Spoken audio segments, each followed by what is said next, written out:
IFM News. IFM News. IFM News. Lokal.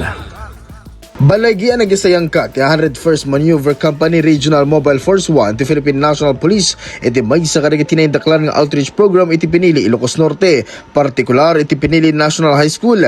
Dagiti beneficiaryo da kadagiti residente iti Bacara, Lawag ken Dingras, Ilocos Norte, pakaramanan kadagiti mamaestra, estudyante ken dagiti amin ang nagipagpaset iti daytoy a programa. Naikanda iti school supplies ken Nangipaay dagiti pulis iti naimas amakan babay iti feeding program. Kanangipay na pa iti libre apukis ken may sa lecture para iti anti-criminality.